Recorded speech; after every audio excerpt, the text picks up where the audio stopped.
స్పష్టంగా చెప్పాం. అత్యంత ప్రజాస్వామ్యయుతంగా సభను నడుపుకుందాం, ఉన్నటువంటి విషయాలపైన లోతుగా చర్చిద్దాం, నిర్మాణాత్మకమైనటువంటి సూచనలు మీరు ఏమిచ్చినా మేము తీసుకోవడానికి సిద్ధంగా ఉన్నామని చెప్తా ఉన్నాం. మొట్టమొదటి సమావేశం మొట్టమొదటి రోజు వారు గవర్నర్ ప్రసంగం మీద ధన్యవాదాలు చెప్పే తీర్మానంలో కొంత పెద్ద మనసుతో ఈ ప్రభుత్వం చెప్పినటువంటి మాటలను స్వాగతిస్తున్నామనో లేకపోతే అదే రీతిలో మనం ముందుకు పోదామనో అలా చెప్పుకుంటూ సభ నడిపించడం కోసం ప్రయత్నం చేయాలి. కానీ మొదలు పెట్టడమే వారు అసలు ఒక దాడి మొదలుపెట్టినట్టు మొదలు పెడితే ప్రభుత్వానికి తప్పనిసరి పరిస్థితుల్లో మీకు మేము అనుకున్నటువంటి ప్రజాస్వామ్యయుత సభ నడిపేదానికంటే మీకు సమాధానం చెప్పే కార్యక్రమంలో ఆ స్ఫూర్తి కూడా దెబ్బతినేటట్టుగా వారు మాట్లాడుతున్నారు. అది కరెక్ట్ కాదు. దయచేసి మీరు ఏం చేశారనుకుంటున్నారో చెప్పండి, మేము ఏం చేయాలనుకుంటున్నారో చెప్పండి. దాని ద్వారా రాష్ట్రానికి ఏమైనా చేద్దామనేటువంటి ఆలోచన ఉండాలి తప్ప మీరున్న టైంలో గన్ సెంటర్లు ఉన్నాయి, మీరున్న టైంలో అసలు నీళ్ళే లేవు. నీళ్ళు ఏడలేవండి. ఆర్డబ్ల్యూఎస్ పథకం ద్వారా మొత్తం రాష్ట్రంలో దాదాపు 70 నుంచి 80% నీళ్ళు ఇచ్చారు. మా ఆదిలాబాద్ నుంచి నేను ఖమ్మం వరకు చెప్తాను, నేను ప్రతి ఊరితో సహా లెక్కలతో సహా చెప్తాను. చివరి గోండుగూడెల్లో కూడా మీరు చెప్పినటువంటి ఆర్డబ్ల్యూఎస్ దాదాపు 43,000 కోట్ల రూపాయలతో ఖర్చు పెట్టారు. ఏడాది ఒక్క గ్రామంలో నీళ్ళు వస్తున్నాయండి. ఇప్పటికి కూడా ఐటీడీఏ నీళ్ళే తాగుతూ ఉన్నాం, వేసినటువంటి బోర్లు బావిలో నుంచి నీళ్లు తాగుతున్నామని చెప్తా ఉన్నారు. మళ్ళీ అదేదో పెద్ద గొప్పగా చేసినట్టు చెప్తున్నారు. మీరు వచ్చిన తర్వాతనే నల్గొండలో నీళ్ళు వచ్చినాయి. అంతకుముందు నల్గొండలో నీళ్ళు రాలేదా? ఫ్లోరోసిస్ ఎరాడికేషన్ కాలేదా? మీరు వచ్చిన తర్వాత జరిగిందా? మీకంటే ముందే జరిగింది. మీరు ఇంకా కట్టినటువంటి ఆర్డబ్ల్యూఎస్ పథకం కింద కట్టినటువంటి సంస్థల్ని, వ్యవస్థల్ని, ఆస్తుల్ని అన్నింటినీ కూడా ధ్వంసం చేసి తాళాలు వేసి పనికి రాకుండా చేశారు. వాటి మీద కూడా లెక్కలతో మేము బయటకు తీస్తాం, రివ్యూ చేస్తాం. అధ్యక్ష, దయచేసి మీరు చెప్పండి. ఎస్, మీరు 10 ఏళ్ళు పాలన చేశారు, ప్రజలు తీర్పిచ్చారు. ఈ తీర్పిచ్చినటువంటి తీర్పు ద్వారా రేపొద్దున ఇంకా భవిష్యత్తులో ఈ రాష్ట్రాన్ని ఇంకా ఎంత ముందుకు తీసుకొని పోదాం. మీరు ఏదైనా ఉంటే నిర్మాణ సూచనలు చేయండి. మీరు వినటానికి సిద్ధంగా ఉన్నాం, అమలు చేయడానికి కూడా సిద్ధంగా ఉన్నాం. Thank you. గౌరవ కేటీఆర్ గారు. అధ్యక్ష, సబ్జెక్టే మాట్లాడుతున్నా సార్. నేను ఆ గవర్నర్ ప్రసంగంలో ఏం చెప్పినా దానికే సమాధానం చెప్తున్నా. 10 ఏళ్ళు విధ్వంసం జరిగింది అన్నారు. మరి 10 ఏళ్ళ విధ్వంసం గురించి మాట్లాడితే 55 ఏళ్ళ విధ్వంసం గురించి మాట్లాడాలన్నా వద్దా? 55 ఏళ్ళు కాంగ్రెస్ పరిపాలనలో చేసిన జీవన విధ్వంసం చెప్పాలి. ఇప్పుడు గౌరవ సభ్యులు రామ్మోహన్ రెడ్డి గారు మాట్లాడుతూ రాజశేఖర రెడ్డి గారి పేరు తీసుకున్నారు, గత ముఖ్యమంత్రుల పేర్లు తీసుకున్నారు. పొన్నం ప్రభాకర్ గారేమో ఆంధ్రప్రదేశ్ చరిత్ర మాట్లాడొద్దంటారు. మరి రామ్మోహన్ రెడ్డి గారేమో గతంలో ఉన్న ఆంధ్ర ముఖ్యమంత్రుల పేర్లు తీసుకున్నారు. పేర్లు తీసుకున్నప్పుడు చెప్పకపోతే ఎట్లా అధ్యక్ష? వాస్తవాలు చెప్పాలి, చరిత్ర చెప్పాలి, అద్దం చూపెట్టాలి కదా సార్. 55 ఏళ్ళు పరిపాలించే అవకాశం ఇచ్చినప్పుడు సాగునీరు ఇవ్వలేని అసమర్థులు, తాగునీరు ఇవ్వలేని అసమర్థులు, కరెంట్ ఇవ్వలేని అసమర్థులు, వాళ్ళ అసమర్థత గురించి చెప్తే ఉలికిపడ్డం ఎందుకు అధ్యక్ష? అధ్యక్ష, ఇంకొక మాట కూడా నేను విజ్ఞప్తి చేస్తా ఉన్నా. ఇది మొదటి రోజు అధ్యక్ష. మొదటి రోజే ఇంత ఉలికిపడితే ఎట్లా అధ్యక్ష? మొదటి రోజు ఇంత భయపడితే ఎట్లా? ఒక్కొక్క మంత్రి గారు లేసి అప్పుడే ఉలికిపడి మాట్లాడుతున్నారు. అంత భయం ఎందుకు సార్? అధ్యక్ష, నిర్మాణాత్మక సూచనలు చేయాలన్నారు భట్టి గారు, వి వెల్కమ్ ఇట్. కానీ మీరు నిర్మాణాత్మకమైన గవర్నర్ ప్రసంగం ఉంటే, విధ్వంసంగా ఉండకపోతే వాస్తవాలు చెప్తే మేము కూడా వాస్తవాలు చెప్పేటోళ్ళం. మా అధ్యక్షుడు స్పష్టంగా చెప్పారు, కొత్త ప్రభుత్వం వచ్చింది, తొందరపడకండి, ఒక 3 నెలలు సమయం ఇద్దాం, అట్రఫ్లాప్ అవుతారు ఎట్లాగూ, కానీ 3 నెలలు సమయం ఇద్దాం. ఎందుకంటే అధ్యక్ష చాలా చెప్తా, అవి కూడా చెప్తా. పాపం వాళ్ళ సభ్యుడే వాళ్ళని నిరికిస్తాడు. అధ్యక్ష, ఒక్క మాటలో చెప్పాలంటే తెలంగాణలో అధ్యక్ష, ఒక్క మాటలో చెప్పాలంటే ఏంది అధ్యక్ష కాంగ్రెస్ పరిపాలన? బొంబాయి, బొగ్గుబాయి, దుబాయ్. ఆనాడు ఇదే కదా అధ్యక్ష. మొత్తం ప్రజలు వలసలు పోయే దుస్థితి, రైతులు మొగులు దిక్కు చేసే దుస్థితి, మొత్తంగా ఆఖరికి ఇవాళ అక్కడ కూర్చున్న ముఖ్యమంత్రి గారి సొంత జిల్లాలోనే గంజి కేంద్రాల అధ్యక్ష. ఇందిరమ్మ రాజ్యం అంటే గంజి కేంద్రాలు, ఆకలి సావులు, ఎన్కౌంటర్లు తప్ప ఏముండే అధ్యక్ష? ఇది గొప్పగా చెప్తున్నారు అధ్యక్ష. ఆ రోజుల్లో ప్రాజెక్టులు కట్టకున్నా, పైసలు తరలించకపోయిన ఆంధ్రాకి మౌనంగా మంగళహారతులు పట్టింది తెలంగాణ కాంగ్రెస్ నాయకులు కాదా అధ్యక్ష? ఆనాడు మేము రాజీనామాలు చేస్తుంటే, గొంతు చించుకుంటుంటే, పేగులు దిగేదాకా కొట్లాడుతుంటే, పదవుల కోసం పెదవులు మూసుకున్నది ఎవరు అధ్యక్ష? ఇలా బాగా మాట్లాడుతున్నారు అధ్యక్ష. ఇంకొక మాట చెప్తా ఉన్నా, ఇదే శాసనసభ అధ్యక్ష, తెలంగాణ పదం నిషేధిస్తే ఒక్క కాంగ్రెస్ నాయకుడు మాట్లాడిండా అధ్యక్ష? ఇదే శాసనసభలో అధ్యక్ష అక్కడ కూర్చున్న ముఖ్యమంత్రి కిరణ్ కుమార్ రెడ్డి గారు మా హరీష్ రావు గారు లేచి మాకు నిధులు ఇవ్వరా అని అడిగితే ఒక్క పైసా ఇయ్యా ఏం చేసుకుంటావో చేసుకోపో అన్నప్పుడు ఒక్క కాంగ్రెస్ నాయకుడు మాట్లాడిండా సార్? ఇలా బాగా మాట్లాడుతున్నారు. పదవుల కోసం పెదవులు మూసిన చరిత్ర ఖచ్చితంగా తెలంగాణ కాంగ్రెస్ నాయకులదే. అందులో రెండో అభిప్రాయం కూడా అవసరం లేదు అధ్యక్ష. I'm not yielding sir. ఎందుకంటే మీరు నాకు రెస్క్యూకి రావాలా. మేము ప్రధాన ప్రతిపక్షం 39 మంది ఉన్నాం ఇక్కడ. మాటికి ఒక్కసారి ఇంటర్ఫియర్ చేస్తే మాకు కూడా సమయం ఇవ్వాలా. మీరు మాకు కూడా 4 సభ్యులకు మాట్లాడే అవకాశం ఇవ్వండి. మాటికి మంత్రి గారు చెప్పడం ఏందండి? సమాధానం చెప్పలేరా అధ్యక్ష? అంత భయం ఎందుకు? సమాధానం చెప్పలేరా అధ్యక్ష? సమాధానం చెప్పలేరా సార్? వీళ్ళు గౌరవ్ కేటీఆర్ తర్వాత చెప్పమనండి సార్. మా రిప్లై అయిపోయిన చెప్పమనండి అధ్యక్ష.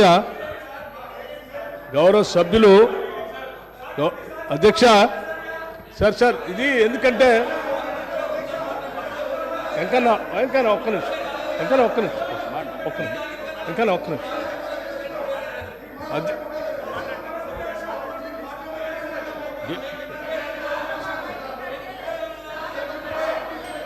అధ్యక్ష స్పీకర్ సార్ గౌరవ్ కేటీఆర్ గారు బ్రదర్ ప్లీజ్ నేనేం మిమ్మల్ని క్రిటిసైజ్ చేయట్లేదు. కూర్చో ఒక్కడే నిమిషం. I'm trying to advise you. Please I'm trying to advise you please. Gaurav నేనేం మిమ్మల్ని క్రిటిసైజ్ చేయట్లేదు. దయచేసి ఒక్క నిమిషం.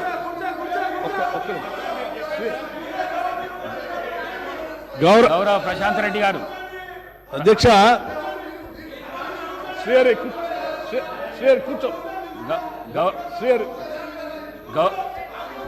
అధ్యక్ష ఒకటే నిమిషం. అధ్యక్ష గౌరవ శాసనసభ్యులు సీనియర్ శాసనసభ్యులే. వారు బాగా తెలుసు సభా వ్యవహారాలు కూడా. మనం గతంలో కూడా ఈ విషయాన్ని చర్చించాము అధ్యక్ష. గత 55 ఏళ్ళలో మీరు ఏం చేశారు అని పదే మాట్లాడుతూ ఉన్నారు. ఇంతలో కూడా మాట్లాడారు. నేనేం చెప్తా ఉన్నానంటే ఆ 55 ఏళ్ళు ఉమ్మడి రాష్ట్రంలో పాలన దానికంటే బాగా చేసుకోవచ్చనే అది వద్దనుకొని మనం ప్రత్యేక రాష్ట్రం తెచ్చుకున్నాం. మనం రిలేటివిటీ ఎప్పటి నుంచి తీసుకుంటామంటే 2014 నుంచే తీసుకుంటాం. కూర్చోండి. ఒక నిమిషం చెప్పండి. ఒక్క నిమిషం చెప్పండి. ప్రత్యేక రాష్ట్రం ఏర్పడిన తర్వాత అది బాగలేదనే ఈ రాష్ట్ర ప్రజలందరూ కూడా సకల జనం సమ్మె చేస్తే ఇక్కడ ఉన్నటువంటి మంత్రులు కూడా కౌశిక్ రెడ్డి గారు కూర్చోండి. పెద్ద రాష్ట్రంలో మంత్రులు ఉంటే కూడా రాజీనామా చేసి మంత్రులందరూ కూడా తీర్మానం చేసి ఈ సభలో ఉన్నటువంటి కాంగ్రెస్ శాసనసభ్యులు కూడా అందరూ తీర్మానం చేసి ప్రత్యేక రాష్ట్రం కావాలని కేంద్ర నాయకత్వాన్ని ఒప్పించి శ్రీమతి సోనియా గాంధీ గారి దగ్గర కలిసి సభలో సరిపోయేంత బలం లేకపోయినప్పటికీ సభలో ఉన్నటువంటి వాళ్ళందరినీ ఒప్పించి ప్రత్యేక తెలంగాణ రాష్ట్రం ఇచ్చినటువంటి కాంగ్రెస్ పార్టీ ఆ ఆలోచన ఉంది కాబట్టి ఇచ్చింది అధ్యక్ష. కాంగ్రెస్ పార్టీ ఇచ్చిన తర్వాత సంపదతో కూడినటువంటి రాష్ట్రాన్ని మీ చేతిలో పెడితే, మిగులు బడ్జెట్తో ఉన్నటువంటి రాష్ట్రాన్ని మీ చేతిలో పెడితే 10 ఏళ్లు బాగు చేయాల్సింది పోయి 5 లక్షల కోట్ల అప్పు చేసి వాళ్ళ అప్పుల రాష్ట్రంగా మార్చిన మీరు అప్పుడు బాగలేదు ఇప్పుడు బాగలేదు అంటారు. బాగుండాల్సింది 10 ఏళ్ళ నుంచి చేయాల్సింది మీరు. ఆ రోజు గతంలో డిప్యూటీ సీఎం గారు కేసీఆర్ కూడా అందులో మంత్రిగా ఉన్నారు. అవన్నీ బాగలేదని అనుకున్నప్పుడు అందరం కలిసి తీర్మానం చేసి తీసుకొచ్చుకుంటాం. తెచ్చుకున్న తెలంగాణ రాష్ట్రంలో పాలన గురించి అభివృద్ధి గురించి మాట్లాడుకోవాలి. కానీ మాట్లాడితే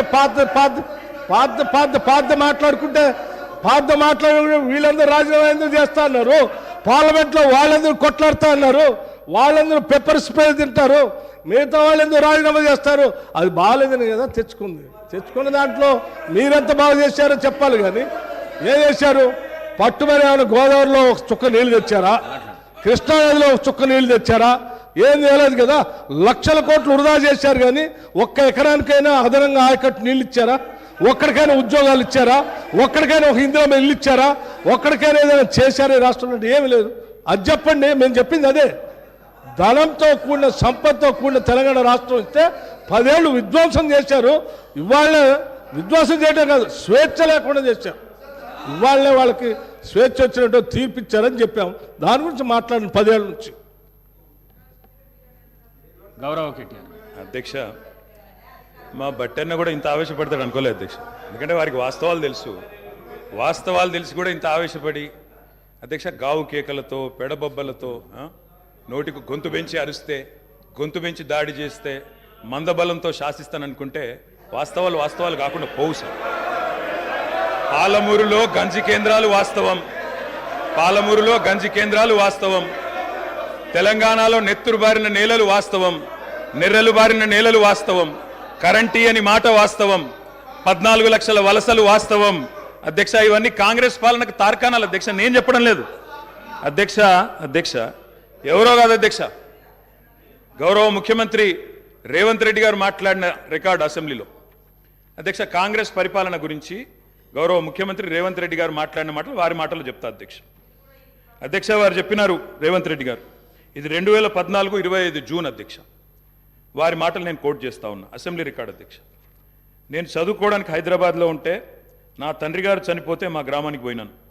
పద్ధతి ప్రకారం దాన సంస్కారాలు అయిన తర్వాత స్నానం చేసి ఇంటికి పోవాలి. ఎండాకాలం వస్తే ఏ బావిలో కూడా రోజుల తరబడి ఈత కొట్టినామో ఆ బావి ఎండిపోయింది. బోర్ దగ్గర పోయి స్నానం చేద్దాం అనుకుంటే కరెంట్ లేదు. నాకున్న పరిచయాలతో కరెంటే ఇస్తే బోర్ల నుంచి నీళ్ళు వస్తలేవు. స్నానం చేయవలసిన సమయంలో నెత్తి మీద నీళ్లు చల్లుకొని ఇంటికి వచ్చినాం అధ్యక్ష. తెలంగాణ ప్రాంతం నిర్లక్ష్యం కావడానికి కారణం కాంగ్రెస్ పాలకులన్న విషయం ఇప్పుడు అర్థమైంది అధ్యక్ష. ఇది నేను కాదు అధ్యక్ష, రేవంత్ రెడ్డి గారు చెప్పిన మాట. మీ ముఖ్యమంత్రి గారే చెప్పినారు అధ్యక్ష, నేను చెప్పడం కాదు. నేనేమంటున్నా అధ్యక్ష, మీరు దాచేస్తే దాగని సత్యాలు చరిత్ర అధ్యక్ష. ఇట్లా నిమిషానికి ఒకసారి ఇంటరప్ట్ చేస్తే ఎట్లా అధ్యక్ష? ఇంత ఆవేశం ఎందుకు? బట్టన్నా అధ్యక్ష, ముఖ్యమంత్రి గారు మాట్లాడతారు తర్వాత, మీకెందుకు బాధ? బట్టి గారు ఇంత బాధపడితే కష్టం. ఇందిరమ్మ పాలన గురించి రేవంత్ రెడ్డి గారు చెప్పిన మాట ఇది. ఇంకా చాలున్నాయి రేవంత్ రెడ్డి గారు చెప్పిన మాటలు, చెప్పమని చెప్తా అధ్యక్ష. This is not right sir అధ్యక్ష, you have to come to my rescue. This is not right అధ్యక్ష. ఇదేం అధ్యక్ష? సీఎం గారు సమాధానం చెప్తారు అధ్యక్ష. గౌరవ కేటీఆర్ గారు ఎన్నిసార్లు ఇస్తారు సార్? మరి మేము కూడా లెక్క చూడాలా? డిప్యూటీ సీఎం 39 మందికి అధ్యక్ష, మనం తెలంగాణ రాష్ట్ర శాసనసభలో మాట్లాడుతూ ఉన్నాం. ఆనాటి ఉమ్మడి ఆంధ్రప్రదేశ్ శాసనసభ వ్యవహారాలు కాదు, ఆనాటి ఉమ్మడి ఆంధ్రప్రదేశ్ శాసనసభ కాదు. ఇది ప్రత్యేక తెలంగాణ రాష్ట్ర శాసనసభ. ఈ శాసనసభ ఈ రాష్ట్రానికి సంబంధించి 2014 జూన్ 2 నుంచి మొదలైంది. 2014 నుంచి ఈ రాష్ట్రంలో తీసుకున్న చర్యలు, జరిగిన ఖర్చులు, చేసిన అభివృద్ధి, రాష్ట్ర ప్రజల ఆకాంక్షలు, వాటి గురించి మనం మాట్లాడుకోవాలి. గతం అంతా బాగాలేదనే కదా అందరు కలిసి కొట్లాడి ఏకగ్రీవంగా తీర్మానం చేసి తెలంగాణ రాష్ట్రం ఇంకా అది చూపించి నేను వాళ్ళతో పోటీ పడతా అంటే నువ్వు కూడా వాళ్ళతో పోటీ పడితే నువ్వు కూడా అట్టే పో. మరి ఏడెందుకు తెలంగాణ రాష్ట్రం గురించి మాట్లాడండి సార్.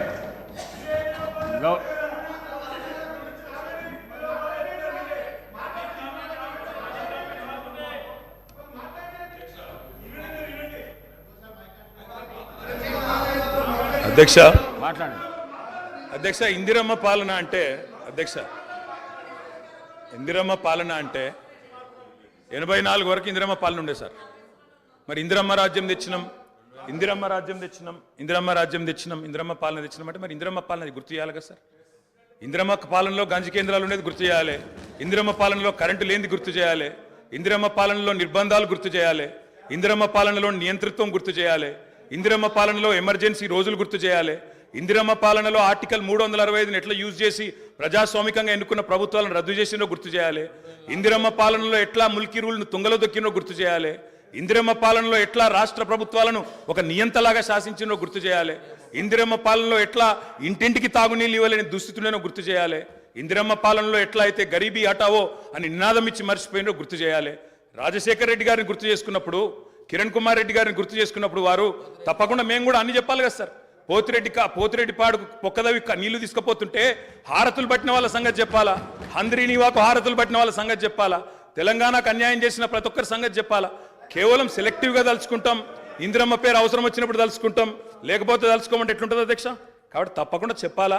చరిత్ర అనేది దాస్తే దాగేది కాదు అధ్యక్ష. ప్రగతి భవన్కు పోయి అక్కడ కేసీఆర్ గారి పేరు మీద మట్టి పూయంగానే చరిత్ర మరుగున పడిపోదు అధ్యక్ష. తప్పకుండా వాస్తవాలుగానే ఉంటాయి. వాస్తవం ఏంది అంటే 50 ఏళ్ల గోస తర్వాత కలిసొచ్చే కాలానికి నడిసొచ్చే కొడుకు కేసీఆర్. తెలంగాణకు తెలంగాణ తల్లిని దాస్య శృంఖలాలు తెంచిన కొడుకు కేసీఆర్ గారు అధ్యక్ష. ఇవాళ వారు మాట్లాడినారు గవర్నర్ గారు. మార్పు మొదలైంది, నిర్బంధం పోయింది అన్నారు. అవును అధ్యక్ష, మార్పు మొదలైంది, నిర్బంధం పోయింది. ఎప్పుడు పోయింది అధ్యక్ష నిర్బంధం? జూన్ 2, 2014. జూన్ 2, 2014 నాడు దాస్య శృంఖలాల నుంచి శ్రీశ్రీ గారు చెప్పినారు అధ్యక్ష, బానిసకొక బానిస అని. దరిద్రం ఏంటంటే అధ్యక్ష, దరిద్రం ఏంటంటే గతంలో మనల్ని పీడించిన వాళ్ళు పోయినారు, కానీ వాళ్ళ పేర్లు తెలుసుకునే వాళ్ళు ఇంకా అక్కడే ఉన్నారు అధ్యక్ష. అది బానిసకొక బానిస అంటే కదా అధ్యక్ష. అధ్యక్ష ఇంకొక మాట చెప్పాలి అధ్యక్ష. ఈరోజు గత 10 ఏళ్ళని మాట్లాడుతున్నాను. చెప్తాం అధ్యక్ష. విద్యుత్ సంస్థల గురించి చెప్తాను, ఇంకా చాలా విషయాలు చెప్తాను. మధ్యలో వారే ఇప్పుడు ఒక 15 నిమిషాలు డిస్టర్బ్ చేశారు. మీరు లెక్క రాసుకోవాలి. మీరు కూడా మేము 39 మంది ఉన్నాం, వాళ్ళు 64 మంది ఉన్నారు. మిడిసిపడుతున్నారు అధ్యక్ష. ఎంత అధ్యక్ష తేడా? 1.85% ఓటు మాత్రమే. 1.85% అధ్యక్ష. ఈ రకమైన మిడిసిపాటు మంచిది కాదు. గౌరవ కేటీఆర్ గారు, సబ్జెక్ట్ డీవియేషన్ కాకుండా నేనేం అవ్వలేదు సార్, ఆయన చెప్పిన దానికే చెప్తున్నా. మిమ్మల్ని అక్కడ కూర్చోబెట్టారు అంటే చెప్తున్నా అధ్యక్ష. ఎక్కువ తేడా ఏం లేదు సార్, మిడిసిపాటు వద్దని చెప్తున్నా సార్. అధ్యక్ష, నీళ్లు, నిధులు, నియామకాలు, ఇది మా ఉద్యమ నినాదం. దాన్నే అధ్యక్ష వారు సమాధానం ఎట్లా చెప్తారు చెప్పండి సార్. సమాధానం ఎట్లా చెప్తారు? Leader of the house. Speaker sir, కొంతమంది ఎన్ఆర్ఐస్కి ప్రజాస్వామిక స్ఫూర్తి అర్థము అవగాహన కాదు. మనం ప్రయత్నం చేసినా కూడా వారు తెలుసుకునే ప్రయత్నం చేయరు. ప్రజాస్వామ్యంలో 49కి 0 వాల్యూ ఉంటుంది, 51కి 100% వాల్యూ ఉంటుంది.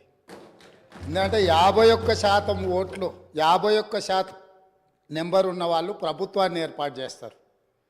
49% ఉన్నవాళ్ళు ప్రతిపక్షంగా కూర్చొని ప్రభుత్వం తీసుకునే పరిపాలనలో నిర్ణయాలను, శాసనాలను సహేతుకంగా విశ్లేషించి సలహాలు, సూచనలు ఇస్తారు. సలహాలు, సూచనలు ఒకవేళ ప్రభుత్వము పెడచెవిన పెడితే నిరసనలు, ధర్నాలు, రాస్తారోకలు చేస్తారు. అవసరమైతే ఆమరణ నిరాహార దీక్షలు చేసిన కూడా సందర్భాలు ఉన్నాయి. ఆ స్పిరిట్ను తీసుకోవాలి తప్ప వాళ్ళు 64 ఉన్నారు, మేము 39 మంది ఉన్నాం, మేము అచ్చోసిన ఆంబోతుల్లాకున్నాం, మేము పోడియంలోకి వచ్చి కుస్తీలు కొట్లాడతాం, ఈ రకమైన భాష వారి గౌరవానికి కానీ ఈ సభను నడిపించుకోవడానికి కానీ సహకరించదు. రెండవ అంశం, పదే గత పాలన గురించి, గత ప్రభుత్వాల గురించి మాట్లాడుతున్నాను. సరే, వారు ఏం మాట్లాడతారో మొత్తం విన్నాక రిప్లై చేద్దాం అనుకున్నాను. కాకపోతే నా రిప్లై కోసం వారు తహతహలాడుతున్నారు. గత పాలనలో యూత్ కాంగ్రెస్ వైస్ ప్రెసిడెంట్గా కల్వకుంట్ల చంద్రశేఖరరావుకు అవకాశం ఇచ్చిందే కాంగ్రెస్ పార్టీ. సింగిల్ విండో డైరెక్టర్గా ఎన్నికల్లో పోటీ చేయడానికి ఇస్తే కాంగ్రెస్ పార్టీ తరఫున నిలబడి ఓడిపోయిందే చంద్రశేఖరరావు. గత పాలనలో ఎంపీగా గెలిపించిందే కాంగ్రెస్ పార్టీ. గత పాలనలో షిప్పింగ్ మినిస్టర్ ఇచ్చిందే కాంగ్రెస్ పార్టీ. ఆ తర్వాత కార్మిక శాఖ మంత్రి ఇచ్చిందే కాంగ్రెస్ పార్టీ. అంతెందుకు ఇక్కడ సభ్యుడు ఉన్నాడు, వారు కూడా వారి కుటుంబ సభ్యులే. ఎమ్మెల్యే కాకుండానే మంత్రిని చేసి తర్వాత ఎమ్మెల్యేగా ఎన్నిక చేయడానికి సహకరించిందే కాంగ్రెస్ పార్టీ. ఈరోజు వాళ్ళు ఏ పేరైతే వినోద్ అనుకుంటున్నారో ఆ రాజశేఖర రెడ్డి గారే ఆ మంత్రివర్గంలోనే గత ఆర్థిక శాఖ మంత్రి, సిద్దిపేట ఎమ్మెల్యే గారు ఎమ్మెల్యే పదవి లేకుండా మంత్రిగా ప్రమాణ స్వీకారం చేసిండ్రు. రాజశేఖర రెడ్డి గారి నాయకత్వమే దేశానికి బలమైన నాయకత్వం అని అందులో పనిచేసింది. మూడవది, పోతిరెడ్డిపాడు పొక్క పెద్దది చేసినప్పుడు కీర్తిశేషులు నాయన్ నరసింహారెడ్డి గారు కడప జిల్లా ఇన్ఛార్జ్ మినిస్టర్. ఆ రోజు కొట్లాడింది పోతిరెడ్డిపాడు మీద కీర్తిశేషులు పి జనార్దన్ రెడ్డి గారు. పోతిరెడ్డిపాడు పొక్క పెద్దది చేసినప్పుడు ఇక్కడ ఉన్నోళ్ళు ఎవరు ప్రాణత్యాగాలు చేస్తామని ఎవరు కొట్లాడలే, ఎవరు మాట్లాడలే. సొంత పార్టీ, సొంత ప్రభుత్వం ఉన్న తెలంగాణ ప్రజల హక్కులను భంగం కలిగించొద్దు, కృష్ణానది జలాలలో మా వాటా మాకు ఉండాలి, మా వాటాను ఎవరు తీసుకెళ్ళినా మేము ఒప్పుకోమని కొట్లాడింది ఆనాటి నాయకుడు పి జనార్దన్ రెడ్డి గారు మాట్లాడినారు తప్ప వీళ్ళు కాదు. కాబట్టి ఈరోజు వీళ్ళందరూ ఏ పాలకుల గురించి మాట్లాడుతున్నారు, ఆ పాలకులు ఇప్పుడు మాట్లాడుతున్న పెద్దలు ఎట్లెమ్మెల్యేనరు? వాళ్ళ తండ్రి గారి గురువైన చంద్రబాబు నాయుడు గారి పార్టీతో పొత్తు పెట్టుకుంటే ఆ పార్టీ మద్దతుతో ఆ కడువ కప్పుకొని సిరిసిల్లలో కష్టపడి పనిచేసి నిర్మించుకున్న చీమలు పెట్టిన పుట్టలో పాములు దూరినట్టు కేకే మహేందర్ రెడ్డి అక్కడ పార్టీని నిర్మించుకొని తెలంగాణ ఉద్యమంలో పాల్గొని తెలంగాణ ఉద్యమంలో ముందు భాగం నుండి నిలబడి కొట్లాడితే ఎన్ఆర్ఐ అంటే నాన్ రిలయబుల్ ఇండియన్ కింద మేనేజ్మెంట్ కోటాలో ఇక్కడికి వచ్చి టికెట్ తీసుకొని అక్కడ ఆ కేకే మహేందర్ రెడ్డి గారిని అన్యాయం చేసి ఈరోజు ఇక్కడికి వచ్చిండ్రు. కాబట్టి ఈరోజు గతం గురించి అధ్యక్ష, ఒకవేళ మా మిత్రులకు ఒకవేళ వాళ్ళకు అంతగా గతం గురించి చర్చించాలనే ఆలోచన ఉంటే ఒకరోజు మొత్తం తమరు సమయం ఇవ్వండి. తప్పకుండా జూన్ 2, 2014 కంటే ముందు జరిగిన 55 సంవత్సరాల పరిపాలన మీద సంపూర్ణమైన చర్చ ఇక్కడ పెడదాము. ఈరోజు ఇక్కడ జరుగుతున్న చర్చ జూన్ 2, 2014 నుంచి జరిగిన పరిపాలన, చేసిన విధ్వంసము, నాయకత్వం యొక్క వ్యవహార శైలి మీద మనం ఈరోజు మాట్లాడుకుంటున్నాము. కాబట్టి వారికి గతం గురించి చర్చించాలనే కోరిక ఉంటే మాకు ఎలాంటి అభ్యంతరం లేదు. గతంలో జరిగిన పరిపాలనలో ఇక్కడున్న వాళ్ళకి చాలామందికి పాత్ర లేకపోవచ్చు, కానీ అక్కడున్న వాళ్ళకు చాలామందికి పాత్ర ఉంది. ప్రత్యక్షంగా మంత్రులు చేసిండ్రు. అక్కడున్న నాగేందర్ గారు, ఆ పక్కనున్న శ్రీనివాస్ యాదవ్ గారు, ఆ పక్కనున్న హరీష్ రావు గారు, అక్కడున్న కడియం శ్రీహరి గారు, ఆ పక్కనున్న పోచారం శ్రీనివాసరెడ్డి గారు, ఆ పక్కనున్న గంగుల కమలాకర్ గారు, అన్ని పేర్లు మొత్తం అన్ని లిస్టు చదువుతా. వీళ్ళందరూ కూడా ఈరోజు వారు ఏదైతే పాపాలు జరిగినాయి అంటుండ్రో ఆ పాపాలలో సంపూర్ణమైన భాగస్వామ్యం వాళ్ళదే ఉన్నది. వరంగల్ ప్రాంతంలో జరిగిన ఎన్కౌంటర్లకు ఎవరి కారణమని చర్చ ఉంది అధ్యక్ష? ఈరోజు వారే మాట్లాడుతున్నారు. ఏమని గవర్నర్ ప్రసంగంలో మొత్తం కాంగ్రెస్ పార్టీ మేనిఫెస్టోనే పొందుపరిచిండ్రని చాలా సీనియర్గా పనిచేసిండ్రు మంత్రులుగా. గవర్నర్ గారి ప్రసంగము పార్టీ యొక్క ఎన్నికల మేనిఫెస్టోను మంత్రివర్గంలో చర్చించి మా ప్రభుత్వం యొక్క భవిష్యత్ కార్యాచరణను మంత్రివర్గం ఆమోదం చేసిన తర్వాతనే గవర్నర్ గారు ప్రసంగిస్తారు. పరిపాలనలో అనుభవం ఉన్న వాళ్ళు, గతంలో ఈ రకమైన నిర్ణయాలు చేసిన వాళ్ళు కూడా ప్రజల్ని తప్పుదోవ పట్టించడానికో లేకపోతే వాళ్ళ యజమానులను సంతోషపెట్టడానికో ఎందుకు మాట్లాడుతున్నారో నాకైతే తెలియదు. నేను సభ్యుడికి సూచన చేస్తున్నా. నేను చాలా విషయాలు ప్రస్తావించిన, తప్పకుండా సావధానంగా 5 సంవత్సరాలు సమయం ఉంది. సంపూర్ణంగా ఎక్స్రే తీసినట్టుగా ఎక్కడెక్కడ ఏమేమి ఉన్నాయో అన్నిటిని వివరిస్తాం. మా ఆర్థిక మంత్రి గారు, డిప్యూటీ సీఎం గారు జరిగిన విధ్వంసం ఏంది, ఆర్థిక నేరమేంది, అన్ని విషయాలు ఈ సభలోనే తమరి అనుమతి తీసుకొని చర్చకు పెట్టి వాటన్నిటిని విశ్లేషిద్దాం. మేము సిద్ధంగా ఉన్నాం. సంవయనం పాటించి ఈరోజు గవర్నర్ గారి ప్రసంగానికి సంబంధించిన మీకు మనసు ఉంటే, తెలంగాణను అభివృద్ధి చేసుకోవాలన్న ఆలోచన ఉంటే అభినందిస్తూ మీరు ముందుకు రండి. లేదు మేము ఇట్లనే ఉంటామంటే పిల్లి శాపనార్థాలకు ఉట్లు తెగిపడవు. ఈ శాపనార్థాలు పెడుతూనే ఉంటారు జీవితకాలం. కాబట్టి దయచేసి ప్రతిపక్షానికి నేను సూచన చేస్తున్నా, మేము పాలకపక్షంగా మా విజన్ డాక్యుమెంటుని సభలో పెడుతున్నాం. మీరు సలహాలు సూచనలు ఇవ్వండి. సహేతుకమైన సలహాలు సూచనలకు ఎప్పుడు మేము సిద్ధంగా ఉన్నాము. ఎందుకంటే ప్రతిపక్షాలను గౌరవించడం అనే సాంప్రదాయం కాంగ్రెస్ పార్టీకి మొదటి నుంచి ఉంది, ఇప్పుడు కూడా ఉంది. ఆ సాంప్రదాయాన్ని కొనసాగిస్తామని మీ ద్వారా వారికి తెలియజేయదలుచుకున్నాం.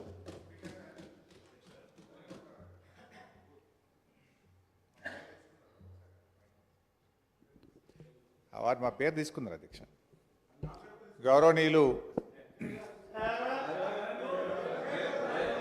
రాష్ట్ర ముఖ్యమంత్రి గారు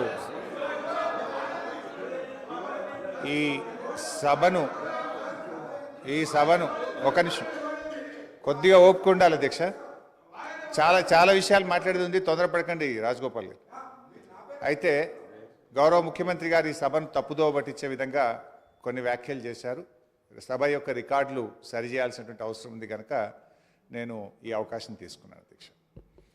ముఖ్యమంత్రి గారు మాట్లాడుతూ పోతిరెడ్డిపాడు ప్రాజెక్టు పైన మా నాయకులే కొట్లాడారు, ఆ రోజు రాజశేఖర రెడ్డి గారి క్యాబినెట్లో ఉన్నటువంటి మంత్రులు మాట్లాడలేదు అనేటువంటి మాట వారు మాట్లాడినారు.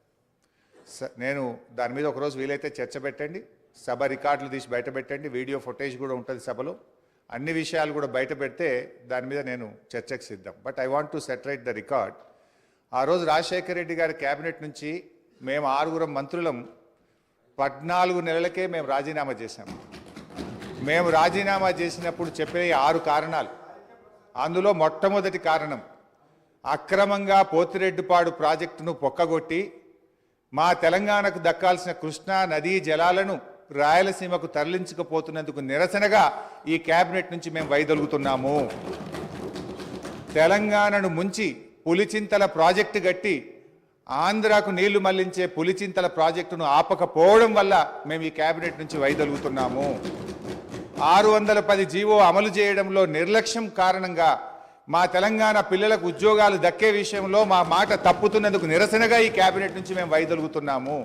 నక్సలైట్లతో చర్చల పేరిట చర్చలు జరిపి ఎన్కౌంటర్లు చేస్తున్నారు, ఆ ఫేక్ ఎన్కౌంటర్లు జరుగుతున్నాయి కనుక మేము రాజీనామా చేస్తున్నాము.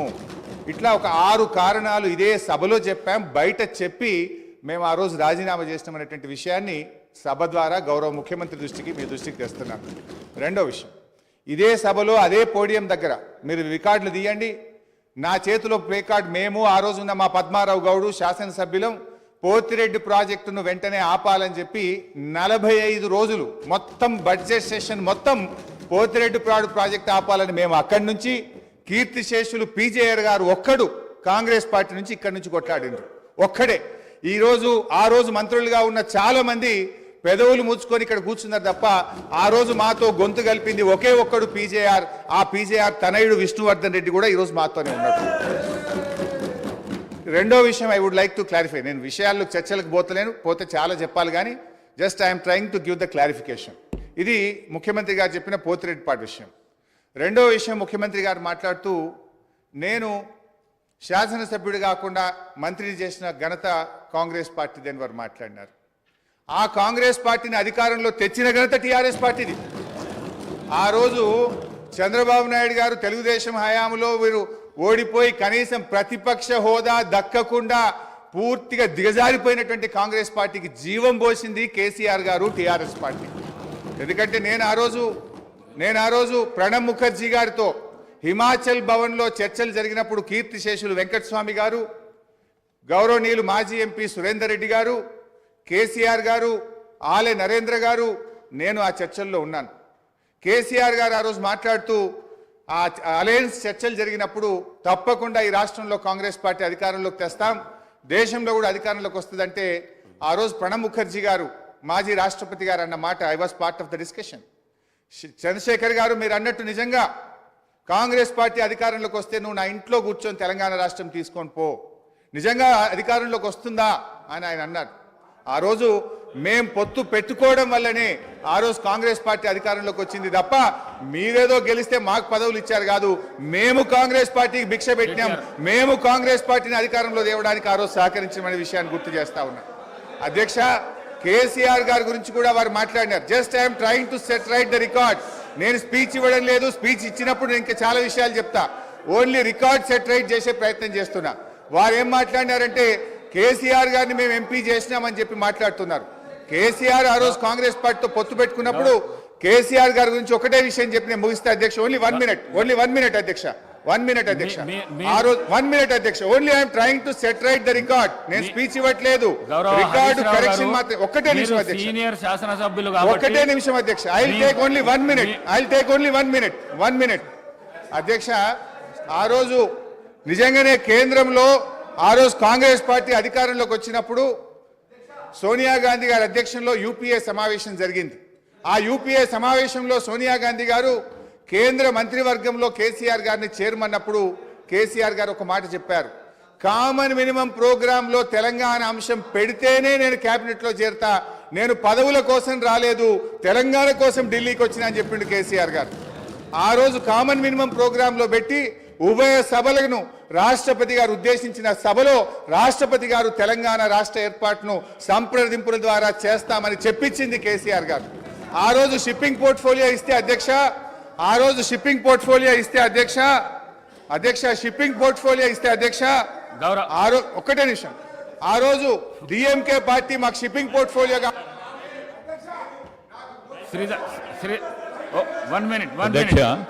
శ్రీధర్ బాబు గారు, నేను గౌరవ మంత్రి ప్లీజ్ సార్, గౌరవ మాజీ మంత్రి గారికి, ఎందుకంటే వారికి కూడా శాసనసభ వ్యవహారాలకు సంబంధించిన మంత్రి గారు, ఈ డిస్కషన్కి సంబంధించి, ఈ చర్చకు సంబంధించి ఇంతకుముందు గౌరవ ముఖ్యమంత్రి గారు చెప్పినట్టు చర్చకు, ఈ విధమైన లఘు చర్చకు మీరు అనుమతిస్తే రేపు కానీ ఎల్లుండి కానీ ఆవలెల్లుండి కానీ మనం బయలుపెడుతూ ఉంటాం.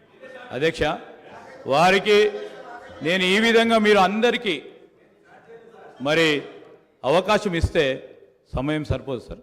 నేను గౌరవ ప్రతిపక్ష సభ్యులను కూడా కోరుతా ఉన్నాను, గవర్నర్ ప్రసంగాన్పై ధన్యవాద తీర్మానం విషయంలో స్పష్టంగా మీరు చెప్పే అనేక అంశాల విషయంలో 50 సంవత్సరాల చరిత్ర గురించి కానీ చెప్పండి. మీరు 10 సంవత్సరాల కాలం పాటు, నేను దాంట్లో 5 సంవత్సరాలు ఉన్నాను, అదే చెప్తూ వచ్చారు, ప్రజలు అందరూ కూడా వింటూ వచ్చారు.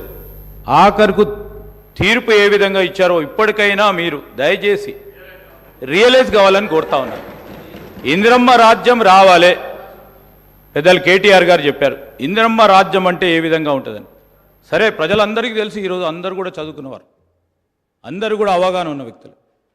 అయినా కానీ ఇందిరమ్మ రాజ్యంలోనే సామాజిక న్యాయం జరిగింది, ఇందిరమ్మ రాజ్యంలోనే పేదవారికి న్యాయం జరిగింది, ఇందిరమ్మ రాజ్యంలోనే ఇల్లు వచ్చినాయి, ఇందిరమ్మ రాజ్యంలోనే భూములు వచ్చినాయి, ఇందిరమ్మ రాజ్యంలోనే పోడు భూములు వచ్చినాయి. ఈరోజు ఆ విధమైన మరొక్కసారి ప్రభుత్వం రావాలనే ఆలోచనతోనే తీర్పిచ్చారు కనుక, ఆ క్రమంలో కొత్త ప్రభుత్వం ఏర్పాటైన తర్వాత మీరు ఏదైనా మీ ఆలోచనలు ఇస్తే తప్పకుండా మేము ఒక కన్స్ట్రక్టివ్ క్రిటిసిజం చేయండి, we will try to accept it. కానీ పదే మళ్ళా 50 సంవత్సరాలకు అంతపూర్వకము పెద్దలు హరీష్ రావు గారు చెప్పారు, మేం చేయబట్టి కాంగ్రెస్ పార్టీ అధికారంలోకి వచ్చిందని. మేము 91 మంది ఉన్నాము, 95 మేము ఉన్నాము, మీరు ఉన్నది ఎంతమంది? దాని తర్వాత ఎన్ని సీట్లు మీరు నిలబడ్డారు, ఎంతమంది గెలిచారు? దాని తదుపరి జరిగిన 2000 ఎన్నికల్లో ఎంతమంది మీరు నిలబడ్డారు, ఎంతమంది గెలిచారు? ఇవన్నీ కూడా బేరీజ్ చేసుకోవడానికి మరొకసారి ఒక చర్చ పెట్టండి అధ్యక్ష. కానీ నేను దయచేసి గౌరవ సభ్యులందరినీ కూడా కోరుతా ఉన్నాను, ఈరోజు గవర్నర్ గారి ప్రసంగంపై ఈరోజు వారి పేరు తీశారనుకో వారు మాట్లాడుతూ అంటారు, వీరి పేరు తీశారనుకో వీరు మాట్లాడుతూ అంటారు. దయచేసి నేను గౌరవ శాసనసభాపతి గారిని కోరుతా ఉన్నాను, ధన్యవాద తీర్మానంపై గౌరవ సభ్యులు మాట్లాడితే సభ అర్థవంతంగా ముందుకు సాగే విధంగా మీరందరూ కూడా సహకరించాలని కోరుతా ఉన్నాను. గౌరవ కేటీఆర్ గారు,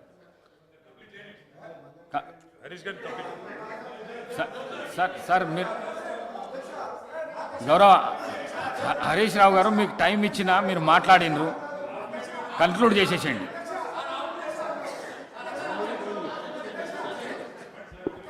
స్పీకర్ సార్, ఇప్పుడు నేను లేవాలని కానీ మాట్లాడాలని అనుకోలేదు. గౌరవ ముఖ్యమంత్రి గారు మాట్లాడుతూ సభను తప్పుదోవిచ్చే విధంగా ఆయన మాట్లాడినప్పుడు సభ యొక్క రికార్డును రెక్టిఫై చేయడం నా బాధ్యత. బికాస్ నేనేదో ప్రశ్నకు సమాధానం చెప్పాలనో విమర్శ చేయాలనో నేను మాట్లాడే ప్రయత్నం చేస్తలేను. వారు మాట్లాడినారు కనుక మేము డెఫినెట్గా దాన్ని క్లారిఫై చేయడం మా బాధ్యత అధ్యక్ష. అయితే అధ్యక్ష, ఆ రోజు కామన్ మినిమం ప్రోగ్రాంలో కేసీఆర్ గారు పెట్టించడమే కాదు, షిప్పింగ్ పోర్ట్ఫోలియో అడగకుండానే ఇచ్చారు.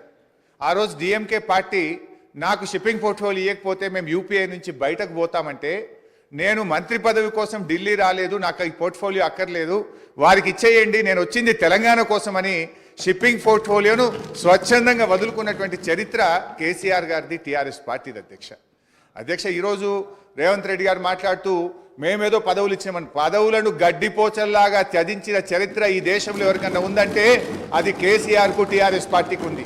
త్యాగాల పునాదుల మీద తెలంగాణ తెచ్చిన చరిత్ర ఉంది అధ్యక్ష. అనవసరంగా మేమేదో పదవులు ఇచ్చినామని, మేమేదో పదవుల కోసం పాకులాడినామనేటువంటి విధంగా వారు మాట్లాడద్దు.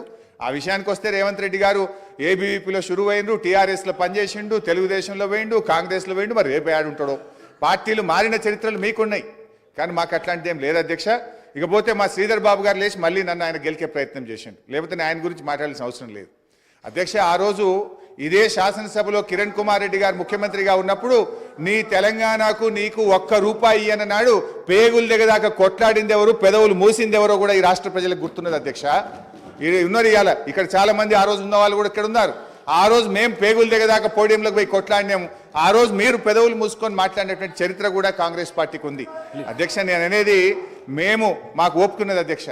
దయచేసి మీరు మా మీద విమర్శలు మాని, ప్రజలు మీకు అధికారం ఇచ్చారు, మీకు అవకాశం ఇచ్చారు, మీరు ప్రజలకిచ్చిన ఆ గ్యారంటీలు ఎలా అమలు చేస్తారో దాని మీద దృష్టి పెట్టే ప్రయత్నం చేయండి.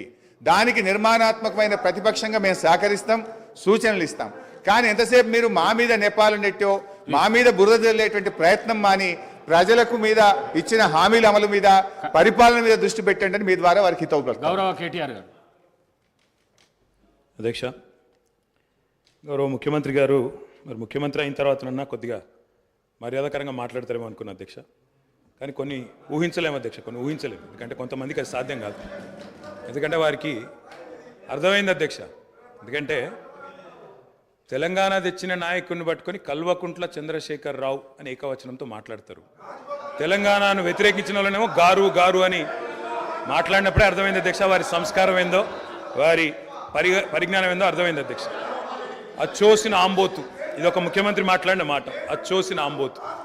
అధ్యక్ష, ఎవరు అధ్యక్ష అచ్చోసిన ఆంబోతు?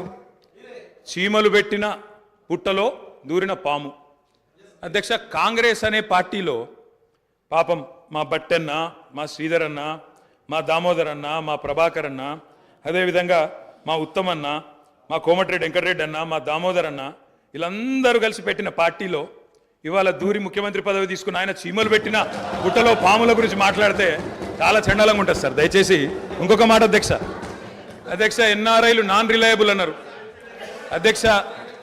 ఎన్ఆర్ఐలు నాన్ రిలయబుల్ ఇండియన్స్ అన్నారు. నాన్ రిలయబుల్ ఇండియన్ అంటే అధ్యక్ష నేను అడుగుతున్నా, ఎవరు అధ్యక్ష ఎన్ఆర్ఐలకు టికెట్లు అమ్ముకున్నది? ఎవరు అధ్యక్ష ఎన్ఆర్ఐలకు టికెట్లు అమ్ముకున్నది? ఎవరికి తెలియదు అధ్యక్ష ఇది? అధ్యక్ష నేను ఇంకొక మాట కూడా అధ్యక్ష, పేర్లు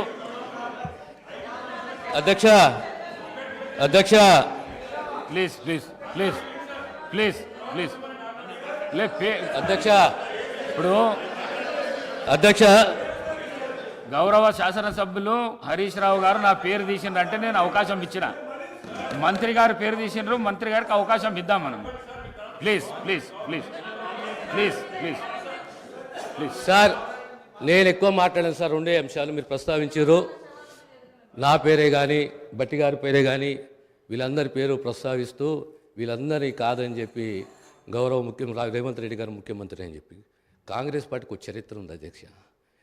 చరిత్ర ఏంది అంటే, ప్రభుత్వం పార్టీలో మెజారిటీ ఉన్నప్పుడు మేము ఎప్పుడు కూడా హైకమాండ్కి అప్పచెప్తాము.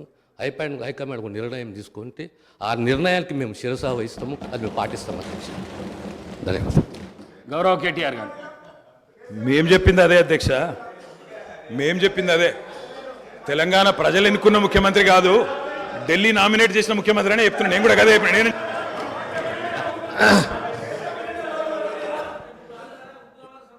ఒక్క నిమిషం. ఈ సంప్రదాయం అనేది కొత్తది కాదు అధ్యక్ష. తెలంగాణ రాష్ట్ర ప్రజలు కూడా తెలుసు, కాంగ్రెస్లో ఈ సిస్టమ్ ఉన్నది, ఈ ఆనవాయితీ ఉన్నది. ఖచ్చితంగా కాంగ్రెస్ పార్టీ ఈ ఆనవాయితీ పాటిస్తుంది. ప్రతి ఒక్క శాసనసభ్యుడు కాంగ్రెస్ పార్టీ నుండి హైకమాండ్ని గౌరవిస్తాడు, హైకమాండ్ ఒక నిర్ణయాన్ని గౌరవిస్తున్న విషయాన్ని తమ ద్వారా గౌరవ సభ్యులు తెలియజేస్తున్నారు అధ్యక్ష. అధ్యక్ష నేను ఒక్కడిని మాట్లాడుతున్నాను ఇక్కడ నుంచి. ముఖ్యమంత్రి గారితో సహా 5 మంత్రులు ఇంటరప్ట్ చేస్తున్నారు. ఇదేం పద్ధతి అధ్యక్ష? ఇది అధ్యక్ష, ఇది మీరు నడపాలా, హౌస్ని మీరు నడపాలా అధ్యక్ష. వారు సార్ వినండి sir. In a democracy sir, we have utmost respect for you. Prasad garu, speaker garu మీరంటే చాలా రెస్పెక్ట్ ఉంది. అధ్యక్ష the opposition in a democracy has its say and the government has its way. మేము మాట్లాడిన తర్వాత వాళ్ళకి పుష్కలంగా మైక్ ఇవ్వండి, గంటలు మాట్లాడమని నేను వద్దనట్లేదు సార్. కానీ ఈ రకంగా ఒక వ్యక్తి మాట్లాడుతుంటే, ఒక సభ్యుడు మాట్లాడుతుంటే ముఖ్యమంత్రి గారితో సహా 5 మంత్రులు లేచి ప్రభాకర్ గారు, దామోదర్ గారు, శ్రీధర్ బాబు గారు, బట్టి గారు, ముఖ్యమంత్రి గారు అందరూ మాట్లాడితే గౌరవ కేటీఆర్ గారికి నా సూచన సార్, గవర్నర్ ప్రసంగం విషయంలో దాన్ని మాట్లాడుతున్నా సార్ నేను. వారు మాట్లాడిన దాన్ని మాట్లాడుతున్నా నేను. ఈ డీవియేషన్ రాదు మనకు. నేను అదే అండి, వారు మాట్లాడింది రైట్ ప్లీజ్ సార్. ఎన్ఆర్ఐలు నాన్ రిలయబుల్ ఇండియన్స్ అన్నారు. మరి ప్రపంచవ్యాప్తంగా ఉన్న ఎన్ఆర్ఐలు గమనించాలా. కాంగ్రెస్ పార్టీకి ఎన్ఆర్ఐల మీద ఉన్న గౌరవం, ఎన్ఆర్ఐల పట్ల ఉన్న ప్రేమ, గౌరవ ముఖ్యమంత్రి గారికి ఉన్న ప్రేమ గమనించాలని నేను కోరుతా ఉన్నా. ఇంకొక మాట అధ్యక్ష, ఎన్ఆర్ఐలు అన్నారు అధ్యక్ష ఎవరు అధ్యక్ష? 100 కోట్ల మంది భారతీయులను కాదని బయట నుంచి తెచ్చుకున్న అధ్యక్షులు తీసుకుంది ఎవరు అధ్యక్ష? బయట దేశం వాళ్ళని తెచ్చుకున్న అధ్యక్షులు చేసుకున్న దుస్థితిలో ఉన్న కాంగ్రెస్ పార్టీ ఎన్ఆర్ఐల గురించి మాట్లాడితే ఎట్లా అధ్యక్ష? ఏదేమైనప్పటికీ అధ్యక్ష ఒకటి వాస్తవం, గత పదేళ్లలో పాలమూరులో వలసలు బంద్ అయినాయి, వాళ్ళ పోతలు బంద్ అయినాయి.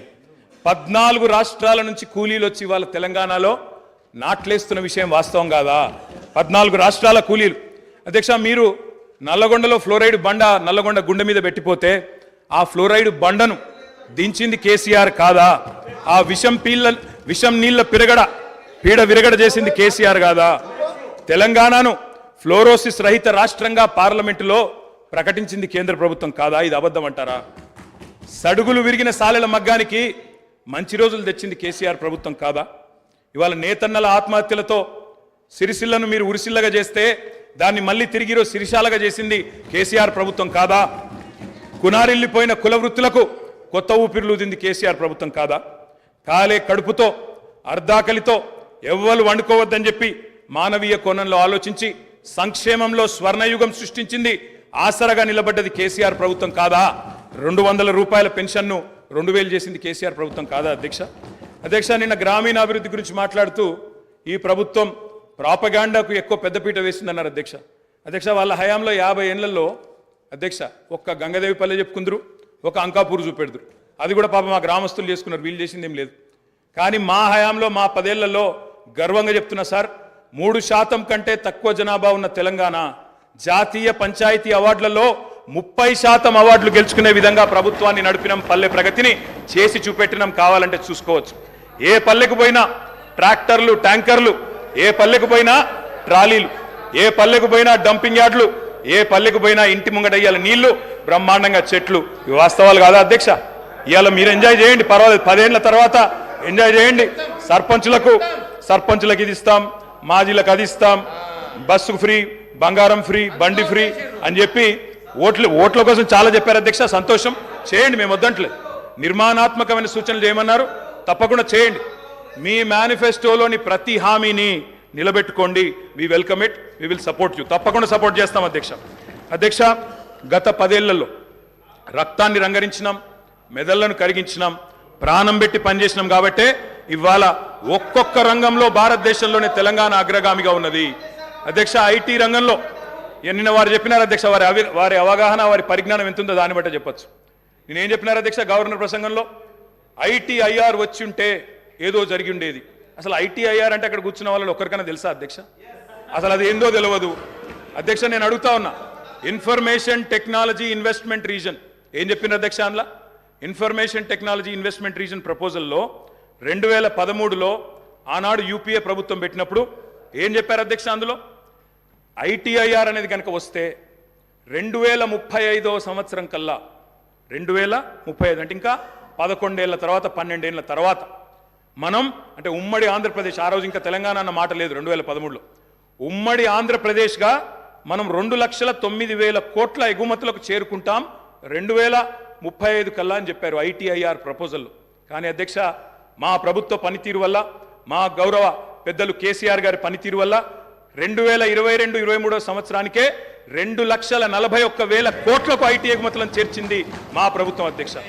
ITIR లేకున్నా కేంద్రంలో ఉన్న బీజేపీ మోకాలు అడ్డం పెట్టినా అధ్యక్ష ఆ 2035 టార్గెట్ను ITIR ఇయ్యకపోయినా సాధించిన ఘనత మా ప్రభుత్వానిది, మా నాయకుడు కేసీఆర్ది అనే మాట నేను గుర్తు చేస్తా ఉన్నా అధ్యక్ష. అధ్యక్ష విచిత్రం ఏంటంటే మేము వాస్తవాలు చెప్తుంటే వాళ్ళకి బాధ అవుతుంది. అభ్యుదయం అంటే అర్థం తెలియని వాళ్ళు ఇవాళ అవాస్తవాలు చెప్తుంటే మేము చూస్తా కూర్చోవాలన్నా సార్, నిజాలు చెప్పాల్సిన బాధ్యత మా మీద ఉన్నది. అధ్యక్ష వారు చెప్పారు నిన్న మేము 2 గ్యారంటీలు అందులో చెప్పినారు, ఏది గవర్నర్ గారి ప్రసంగంలో 2 గ్యారంటీలు ఆల్రెడీ అమలు చేసినామన్నారు. అధ్యక్ష ఇది అధ్యక్ష వాళ్ళు ఇచ్చిన 6 గ్యారంటీలు ఇవి. ఇక్కడ కూర్చున్న ముఖ్యమంత్రి గారు సంతకం పెట్టినరు, ఉప ముఖ్యమంత్రి గారు కూడా సంతకం పెట్టినరు. 6లో 2 అమలైపోయినాయి అన్నారు. అధ్యక్ష ఏంది అధ్యక్ష మహాలక్ష్మిలో ఏం చెప్పినరు? ప్రతి నెల మహిళలకు 2,500 రూపాయలు, 500 రూపాయలకే సిలిండరు, ఉచిత బస్సు ప్రయాణం. అదేవిధంగా చేయూత అని ఇంకోటి ఉంది అధ్యక్ష, 4,000 రూపాయలు నెలవారీ పెన్షన్, అదేవిధంగా 10 లక్షల రాజీవ్ ఆరోగ్యశ్రీ. బయటనేమో పోస్టర్లు వేసుకున్నారు, 2 రోజుల్లోనే 2 గ్యారంటీలు చేసినాం. అధ్యక్ష ఏం చేసిండ్రు అధ్యక్ష? మహాలక్ష్మిలో ఉచిత బస్సు ప్రయాణం అనేది అంటే 3వ వంతు, ఆ 3వ వంతు కూడా మొత్తం చేయలే. సూపర్ లగ్జరీ కూడా ఫ్రీ అని పెట్టిండ్రు ఇచ్చినప్పుడు గ్యారంటీ కార్డుల మీద. ఇచ్చింది మాత్రం ఈరోజు పల్లె వెలుగు, సిటీ బస్సులు, ఆర్డినరీ బస్సులు, ఎక్స్ప్రెస్ బస్సులు తప్ప లగ్జరీ లేదు, గరుడ లేదు. అధ్యక్ష ఇంకోటి మరి నేను అడుగుతా ఉన్న, రాష్ట్రంలోని మహిళలందరి తరపున ఎవరైతే మీకు ఓటేసినారో వారందరి తరపున, ఓటు వేయని వారి తరపున కూడా అధ్యక్ష ఈ 2,500 రూపాయలు మహిళలకు ఇచ్చే కార్యక్రమం, రాష్ట్రంలోని మహాలక్ష్మి కార్యక్రమం 1,500,000 ఆడబిడ్డలు ఎదురు చూస్తూ ఉన్నారు. 1,500,000 మంది ఆడబిడ్డలు ఎదురు చూస్తూ ఉన్నారు. మా ఖాతాల్లో 2,500 రూపాయలు ఎప్పటి నుంచి పడతాయి? 100 రోజుల్లో పూర్తి చేస్తామన్నారు. మార్చి 17 మీకు కౌంట్ డౌన్ స్టార్ట్ అయింది. డిసెంబర్ 7 స్టార్ట్ అయింది. మార్చి 17కు 100 రోజులు నిండుతుంది. ఆ 100 రోజుల లోపల 1,500,000 మంది మహిళల ఖాతాల్లో 2,500 వేస్తారా అయ్యారా? 90 లక్షల తెల్ల కార్డులు ఉన్నాయి. 90 లక్షల తెల్ల కార్డులకు మరి సిలిండర్ ఇస్తారా అయ్యారా? చూస్తాం అధ్యక్ష. ఇస్తే స్వాగతిస్తాం, తప్పకుండా ఇస్తే మీ వెల్కమ్ ఇట్ ఇవ్వాలనే కోరుతున్నాం, తప్పకుండా ఇవ్వాలని కోరుతున్నాం. అధ్యక్ష ఇక్కడ చెప్పారు I'm not yielding sir, I'm not yielding sir. చేయూత కింద చెప్పారు అధ్యక్ష, 4,000 రూపాయలు ఇస్తామన్నారు నెలకు. డిసెంబర్ 9 నుంచే స్టార్ట్ చేస్తా అని రేవంత్ రెడ్డి గారు స్వయంగా చెప్పినారు. నేను వారిని ఇంకా రేవంత్ రెడ్డి గారే అంటున్నాను. కల్వకుంట్ల చంద్రశేఖర్ రావు అనే ఏకవచనంతో ఆయన మాట్లాడినా నేను రేవంత్ రెడ్డి గారనే అంటా అధ్యక్ష. ఎందుకంటే మాకు ఆ ఇంగితం ఉంది, ఆ సంస్కారం ఉంది. ఎందుకంటే ముఖ్యమంత్రి అనే పదవి వ్యక్తిది కాదు అధ్యక్ష. నేను అందుకే అంటా ఉన్నా అధ్యక్ష, సంస్కారం అనేది రావాలి అధ్యక్ష, స్వతహాగా నేర్పితే రాదు అధ్యక్ష. ఇంకో మాట చెప్తా ఉన్నా అధ్యక్ష, 2 గ్యారంటీలు 10 లక్షల ఆరోగ్యశ్రీ. ఇక్కడ హరీష్ రావు గారు ఉన్నారు అధ్యక్ష. హరీష్ రావు గారు వైద్య ఆరోగ్య శాఖ మంత్రిగా ఉన్నప్పుడే 10 లక్షల ఆరోగ్యశ్రీ మేము అమలు చేసి సంవత్సరం దాటిపోయింది సార్. అది వారికి తెలియదన్న విషయం తెలియదు, తెలుసుకునే ప్రయత్నం చేయరు, అవగాహన లేదు, అనుభవం లేదు. ఇక నడుస్తూ ఉంది అధ్యక్ష. ఢిల్లీ నుంచి నామినేట్ అయి వస్తే గట్లే ఉంటుంది అధ్యక్ష. 2 గ్యారంటీలు అమలు చేసినాం అనేది అచ్చు తప్పు. 2 గ్యారంటీల్లో మీరు అమలు చేసింది పావలా వంతు కూడా కాదు. ఇది ప్రజలను మభ్యపెట్టడమే, బుకాయించడమే తప్ప ఇంకోటి కాదు. ప్రజావాణి ప్రారంభించినాం. ప్రజావాణి కొత్తగా ప్రారంభించేది ఏంటి అధ్యక్ష? ఎప్పటి నుంచో ఉన్నది, ప్రతి మండే కలెక్టర్ ఆఫీసులో నడుస్తూనే ఉంది. మీరు ప్రారంభించిందే ఉంది. ఇనుప కంచెలు తీసేసినాం. నేను అడుగుతా ఉన్నా అధ్యక్ష, ఇనుప కంచెలు ఎవరేసినారు అధ్యక్ష? ఇనుప కంచెలు ఎవరేసినారు? 2012లో వేసిందే కాంగ్రెస్ ప్రభుత్వం, కిరణ్ కుమార్ రెడ్డి నాయకత్వం. వాళ్ళు వేసిన కంచెలు వాళ్ళే తీసి ఆ ఇల్లును బట్టన్న కప్పచెప్పి ఇప్పుడు అక్కడ ముఖ్యమంత్రి ఉంటలేరు కాబట్టి సహజంగా అక్కడ సెక్యూరిటీ అవసరం లేదని సెక్యూరిటీ తీసేసి దానికి మేమేదో గోడలు బద్దలు కొట్టినాం, కంచెలు తీసేసినాం. అధ్యక్ష ఈ బిల్డప్లు ప్రజలు నమ్మరు అధ్యక్ష. 2012లో వాళ్ళే కంచెలేసి 2023లో వాళ్ళే తీసి ఏదో చేసినాం అంటే ప్రజలంతా పిచ్చివాళ్ళు కాదు అధ్యక్ష, అన్ని గమనిస్తూ ఉన్నారు అధ్యక్ష. నేను ఒకటే అంటా ఉన్నా అధ్యక్ష, వారు ఎన్ని చెప్పినారంటే అధ్యక్ష మాటలు. ఇగో మా బట్టన్న గ్యారంటీ ఇవ్వడమే కాకుండా గ్యారంటీ మీదకి వెళ్ళి అఫిడవిట్ ఇచ్చిండు సార్. 100 రూపాయల బాండ్ పేపర్ మీద మొత్తం మధిర నియోజకవర్గంలో మా బట్టన్న మొత్తం అఫిడవిట్ ఇచ్చుకుంటూ తిరిగిండు. ప్రజలు నమ్ముతారో నమ్మరో అని చెప్పి అఫిడవిట్ ఇచ్చిండు అధ్యక్ష. నో ప్రాబ్లం, తప్పకుండా వారు చేయాలనే కోరుతున్నాం, చేస్తే పూర్తిగా సహకరిస్తామని చెప్పి కూడా తెలియజేస్తా ఉన్నాం. ఇవాళ నాయకుడు రాహుల్ గాంధీ గారు చెప్పారు అధ్యక్ష, మొట్టమొదటి క్యాబినెట్లోనే 6 గ్యారంటీలకు చట్టబద్ధత తెస్తాం, మెగా డిఎస్సి మొట్టమొదటి క్యాబినెట్లోనే ఇస్తాం, 6 నెలల్లో డిఎస్సి పూర్తి చేస్తాం, రిక్రూట్మెంట్ చేస్తాం. మొట్టమొదటి క్యాబినెట్. ఇప్పుడు 3 క్యాబినెట్లు అయినట్టున్నాయి అధ్యక్ష. మరి మొదటి క్యాబినెట్ ఎడవైందో, 6 గ్యారంటీలకు చట్టబద్ధత ఎడవైందో చెప్పాలి అధ్యక్ష. రాహుల్ గాంధీ గారు చెప్పారు ఆదిలాబాద్లో. ఏం చెప్పారు అధ్యక్ష? 24 గంటల్లోనే, ఇది నేను చెప్తలేను అధ్యక్ష, హిందుస్థాన్ టైమ్స్ రాసింది. 24 గంటల్లోనే 2 లక్షల రూపాయల రుణమాఫీ చేస్తాం రైతులకు. ఇది రాహుల్ గాంధీ గారు చెప్పిన మాట. నిలబెట్టాలని చెప్పి నేను కోరుతా ఉన్నా. 24 గంటలు కాకపోయినా 24 రోజుల్లోనైనా నిలబెట్టండి అని చెప్పి నేను కోరుతా ఉన్నా అధ్యక్ష. వారు చెప్పినారు కౌలు రైతులకు బీమా రుణాలు, కౌలు రైతులకు బీమా. కౌలు రైతులు ఎదురు చూస్తున్నారు రాష్ట్రంలో, మరి రుణాలు ఇవ్వమని కోరుతా ఉన్నారు అధ్యక్ష. ఇది రేవంత్ రెడ్డి గారు చెప్పారు. కేసీఆర్ ఉంటే 5,000 వస్తాయి, కేసీఆర్ ఓడిపోతే 15,000 వస్తాయని చెప్పి డిసెంబర్ 9 నాడు స్వయంగా రేవంత్ రెడ్డి గారు చెప్పారు. ముఖ్యమంత్రి పదవిలో కూర్చున్నారు. మరి వారు డిసెంబర్ 9 దాటిపోయినట్టుంది. ఈరోజు డిసెంబర్ 16 అనుకుంటా 15,000 ఎడబోయినాయని చెప్పి రైతులు అడుగుతా ఉన్నారు. రేవంత్ రెడ్డి గారు మీరు సమాధానం చెప్పేటప్పుడు చెప్పాలని కోరుతా ఉన్నాం. అధ్యక్ష, వారు చెప్పారు బీసీలకు 1,00,000 కోట్లు, బీసీలకు సబ్ ప్లాన్ తెస్తాం, బీసీలకు ఎంబీసీ మంత్రిత్వ శాఖ తెస్తాం, బీసీలకు మేము బ్రహ్మాండంగా 1,00,000 కోట్లు కేటాయిస్తాం, సబ్ ప్లాన్ తెస్తామన్నారు. నిలబెట్టుకోండి, వెల్కమ్ చెప్తాం, తప్పకుండా స్వాగతిస్తాం. మోస్ట్ బ్యాక్వర్డ్ క్లాసెస్కి స్పెషల్ మినిస్ట్రీ పెడతామన్నారు. అధ్యక్ష, బీసీ డిక్లరేషన్లో మోస్ట్ బ్యాక్వర్డ్ క్లాసెస్కి స్పెషల్ మినిస్ట్రీ అన్నారు. ఇప్పటిదాకా కదలికున్నట్టు లేదు. వారికి నేను గుర్తు చేస్తా ఉన్నా. రాష్ట్రంలోని బలహీన వర్గాలు చూస్తూ ఉన్నారు. సమాధానం చెప్పేటప్పుడు చెప్పాలని చెప్పి నేను కోరుతా ఉన్నా. మైనారిటీలకు sub plan, minority sub plan అన్నారు. బడ్జెట్ సెషన్లో నన్న తెండి, తప్పకుండా మైనారిటీలకు బీసీలకు సబ్ ప్లాన్ తేవాలా, తేకపోతే తప్పకుండా ప్రధాన ప్రతిపక్షంగా మైనారిటీల తరపున బీసీల తరపున గొంతు విప్పుతామని చెప్పి కూడా నేను తెలియజేస్తా ఉన్నా. అధ్యక్ష, ఆటో డ్రైవర్లకు నెలకు 1,200 ఇస్తాం, బోర్డు పెడతామని చెప్పి రాహుల్ గాంధీ గారు చెప్పారు. తప్పకుండా నిలబెట్టాలా. 7 లక్షల మంది ఆటో డ్రైవర్లకు ఇస్తామన్నారు. నిలబెట్టుకోవాలని చెప్పి నేను కోరుతా ఉన్నా. రాష్ట్రంలోని తమ్ముళ్ళు ఎదురు చూస్తూ ఉన్నారు. మొదటి కేబినెట్లో మెగా డిఎస్సి అన్నారు, అతి లేదు గతి లేదు. అదేవిధంగా జాబ్ క్యాలెండర్ అన్నారు, టీఎస్పీఎస్సీ ప్రక్షాళన అన్నారు. మరి దాని మీద కూడా తప్పకుండా చెప్పాలా. అధ్యక్ష, ఇంకా చెప్పారు అధ్యక్ష, మొదటి ఏడాదిలో 2 లక్షల ఉద్యోగాలు భర్తీ చేస్తామన్నారు. ఆ ఉద్యోగాల వివరాలు ప్రకటించాలని చెప్పి నేను డిమాండ్ చేస్తా ఉన్నా. తప్పకుండా చేయాలని చెప్పి కోరుతా ఉన్నా. ఇక మా సోదరుడు వివేక్ గారు కూడా మాట్లాడినారు అధ్యక్ష. మా వివేక్ అన్న కూడా చెప్పిండు 40,000 ఉద్యోగాలు ఇస్తా చెన్నూరులో అని చెప్పిండు అధ్యక్ష. చెన్నూరు ప్రజలు ఆశగా మా వివేక్ అన్న గురించి చూస్తున్నారు. తప్పకుండా 40,000 ఉద్యోగాలు ఇవ్వాలని చెప్పి కూడా నేను కోరుతా ఉన్నా అధ్యక్ష. అధ్యక్ష, ఇంకా చాలా చెప్పారు అధ్యక్ష. ఇట్లా హామీలు 1-2 కాదు అధ్యక్ష, చాలా చెప్పారు. We welcome it. మీరు నిలబెట్టుకోండి, తప్పకుండా నిలబెట్టుకోండి, తప్పకుండా బ్రహ్మాండంగా పనిచేయండి. మేము చేసిన దానికంటే ఎక్కువ పని చేయండి, మేము చేసిన దానికంటే ఎక్కువ పేరు సంపాదించుకోండి. 64 కాకపోతే ప్రజలు మీకు ఇంకా ఎక్కువ ఆశీర్వాదం ఇస్తారు. తప్పకుండా చేసుకోండి, మాకు అభ్యంతరం లేదు. అధ్యక్ష, ఇంకొక మాట గవర్నర్ ప్రసంగంలో చెప్పారు అధ్యక్ష. మాకు చాలా విచిత్రం అనిపించింది. అమరుల త్యాగాలు, బలిదానాలు ఎవరు అధ్యక్ష? ఎవరి వల్ల చనిపోయినారు ఈ అమరులు? యాదిరెడ్డి అనే తమ్ముడు ఢిల్లీకి పోయి ఎవరి పేరు రాసిపెట్టి చచ్చిపోయినాడు అధ్యక్ష? ఇక్కడ ఉన్న వాళ్ళకి వినబడతలేదు మా ఆర్తనాదాలు అని చెప్పి ఢిల్లీకి పోయి రాసి చనిపోయిన మాట వాస్తవం కాదా అధ్యక్ష? తెలంగాణ ఉద్యమాన్ని అనగా తొక్కింది ఎవరు అధ్యక్ష? 1952లో 7 మందిని చంపింది ఎవరు? 69లో 371 మందిని చంపింది ఎవరు? 2004 నుంచి 14 దాకా మరి 100 మంది ప్రాణాలు తీసుకున్నది ఎవరు? శ్రీకాంతచారి కానీ, యాదిరెడ్డి కానీ, యాదయ్య కానీ వారి మరణాలకు కారణం ఎవరు? బలి దేవత ఎవరు? ఇవన్నీ కూడా ప్రజలకు తెలుసు అధ్యక్ష. తప్పకుండా సరైన సమయంలో సరైన నిర్ణయం ప్రజలు తీసుకుంటారు అధ్యక్ష. బలి దేవత అన్నదెవరో కూడా ప్రజలకు తెలుసు అధ్యక్ష. కావాలంటే రికార్డు ప్లే చేయమంటే కూడా చేస్తా. బలి దేవత ఎవరు, బలి దేవత అని అన్నదెవరు, ఇవన్నీ కూడా ప్రజల ముందు ఉన్నాయి. తప్పకుండా చెప్తాం అధ్యక్ష. అధ్యక్ష, పౌర హక్కుల గురించి మాట్లాడింది. నియంతృత్వం, నిర్బంధం, ఇక అది జోక్ ఆఫ్ ద మిలేనియం అధ్యక్ష. కాంగ్రెస్ పార్టీ నియంతృత్వం గురించి మాట్లాడడం, నిర్బంధం గురించి మాట్లాడడం, ప్రజాస్వామ్యం గురించి మాట్లాడడం, ఎన్కౌంటర్ల పేరిట 100 మందిని కాల్చి చంపింది ఎవరు అధ్యక్ష? ఎమర్జెన్సీ పెట్టింది ఎవరు అధ్యక్ష? తెలంగాణలో నెత్తురు కారిచ్చింది ఎవరు అధ్యక్ష? పౌర హక్కుల హననం చేసింది ఎవరు అధ్యక్ష? మీ హయాంలోనే కదా. గ్రీన్ టైగర్లు, బ్లాక్ కోబ్రాలు, నయీం ముఠాలు విచ్చలవిడిగా తిరిగింది ఎవరు? పెంచింది ఎవరు అధ్యక్ష? వీళ్ళు కాదా? ఇలా మాట్లాడుతున్నారు అధ్యక్ష పౌర హక్కుల గురించి. అధ్యక్ష, మా సీతక్క గారికి తెలుసు అధ్యక్ష పౌర హక్కుల గురించి. ఆనాడు చర్చలకు